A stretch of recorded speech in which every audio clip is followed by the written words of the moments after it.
Good evening, everyone. Hope you're doing great. Hope you had a great week and that you're starting off Friday evening well. Maybe you're driving home right now. I don't know.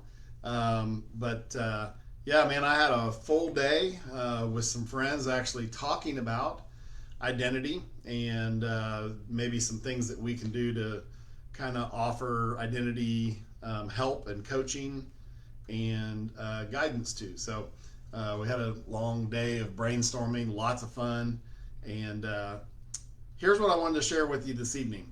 This I wrote this down the other night because the last two or three videos I've done, or maybe more than that, been talking about the true identity that God has for us, and even the name that He calls us. That He has a special name for each one of us. And one of the videos I challenged you to think about what is the one name or the identity that if you were sitting in a room full of people, let's say you're in an auditorium and there's hundreds or maybe thousands of people, and God was to walk in the back of the room and call out that name, that you would be the only person in the room that would stand up and turn around and look to see who was calling your name. And I do think it's that specific and that unique. And so I think I have some people that think that I'm crazy and like, ah, oh, come on, really? Well, here's what I wanted to do. I wrote this down the other day, and I just made a list of all the people that I've been maybe helping to walk through finding their identity and their name, or just been involved in the process with them. Some of these I've done with a friend or other friends, um, but I've been involved in all of these personally, one way or the other. So these are the names that I know, and probably all of these are from just even within the last year. And I know there's some that I'm just not recalling right now. I need to go pull out my notes and find the rest of those. But here, I just want to read these to you to give you real life examples of the names that God has for people. Okay, so I'm just going to read them.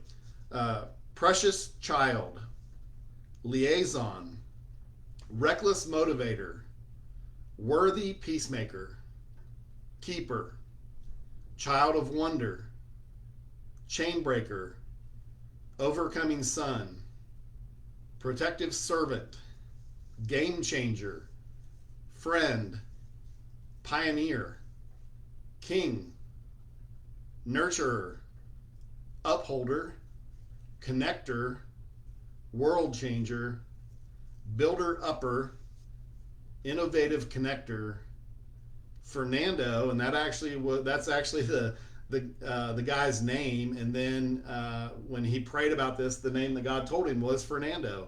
And then he did a little looking into what the name means, and it actually matched perfectly. So that was an interesting one. Communicator and passionate creator.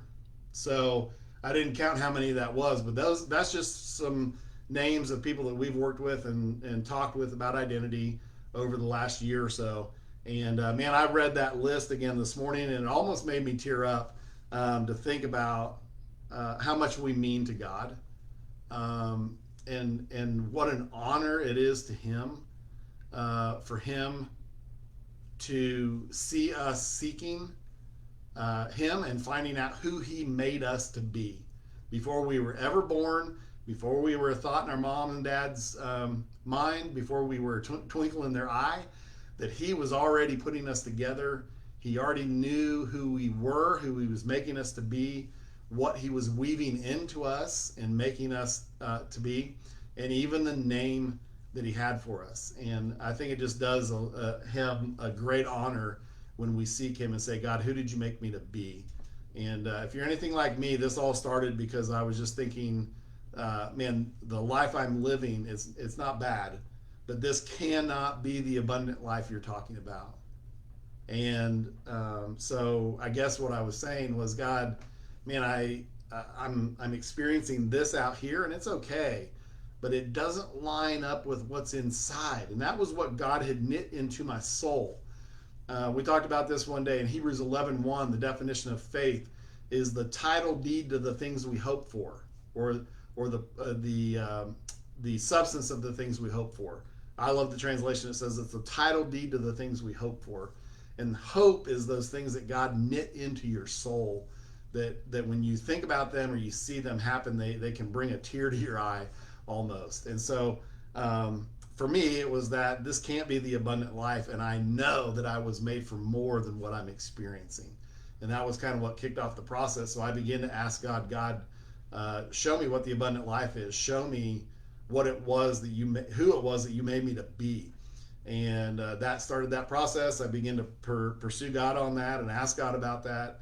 And finally got some help from Jamie Winship, my friend and mentor, and my friend JD and some other people. And so finally was able to hear my name. And leading up to that, God gave me a lot of information, a lot of pieces of information that are characteristics of the name and identity that He has for me. So, man, this stuff is so powerful. It's so amazing. It is transformational. It will change your life to understand who God made you to be.